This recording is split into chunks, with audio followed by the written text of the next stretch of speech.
आदर सोनकांबळे.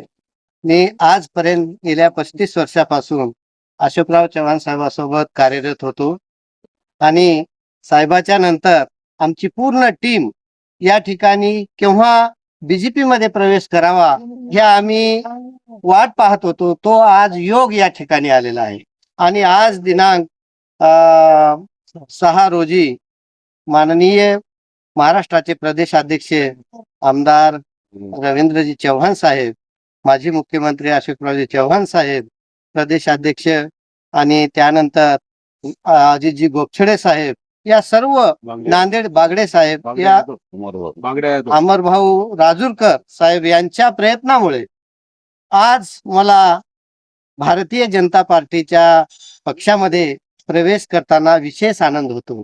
आणि आजचा आनंदाचा दिवस, मी भाजपमध्ये प्रवेश करण्याचं मुख्य कारण अशोकराव चव्हाण साहेब आणि या जिल्ह्यातली भारतीय जनता पक्ष जुनी असो का नवी असो, भारतीय जनता पक्षामध्ये आल्यानंतर नवा जुना वाद न करता मी एक अभ्यासक या नात्यानं भारतीय जनता पार्टीचे जे देशातले ध्येय धोरण आहेत, डॉक्टर बाबासाहेब आंबेडकरांच्या विचारावर चालणारी भारतीय जनता पार्टी आणि अनेक डॉक्टर बाबासाहेब आंबेडकरांच्या विषयी या देशामधले जे अधुरे राहिलेले स्वप्न होतं, ती भारतीय जनता पार्टीच्या माध्यमातून, नरेंद्र मोदीच्या माध्यमातून आज हिंदू मिलचा प्रश्न असेल, त्यानंतर लंडनच्या बाबासाहेबांच्या निवासाचा प्रश्न असेल, या आणि दाभडला जो बावरी विहार आहे त्या ठिकाणी सुद्धा भरीव निधी देऊन डॉक्टर बाबासाहेब आंबेडकरांचं स्वप्न पूर्ण करण्यासाठी भारतीय जनता पक्ष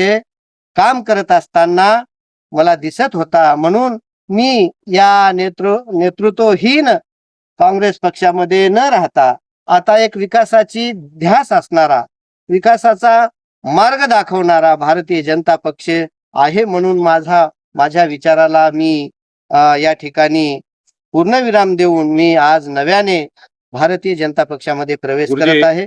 डॉक्टर बाबासाहेब आंबेडकरांच्या विरोधातला, संविधानाच्या विरोधातला भारतीय जनता पक्ष आहे. हे विरोधक जे वल्गना करतात त्याच्या मी विरोधात आहे.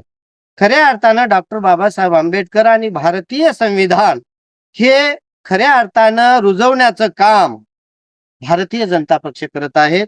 आतापर्यंत काँग्रेसच्या काळामध्ये अनेक घटना दुरुस्त्या झाल्या, म्हणजे संविधान बदलण्यात आलं, परंतु भारतीय जनता पक्ष हा सर्वप्रथम आपण सर्व देशानं पाहिलेला आहे, मी पाहिलेला आहे.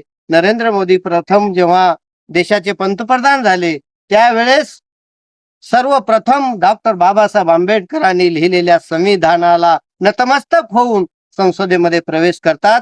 हाच धर्मनिरपेक्षपणा भारतीय जनता पक्षातून दिसून येतोय. म्हणून भारतीय जनता पक्ष हा डॉक्टर बाबासाहेब आंबेडकरांच्या विरोधात नाही, संविधानाच्या विरोधात नाही, असं मला वाटतं.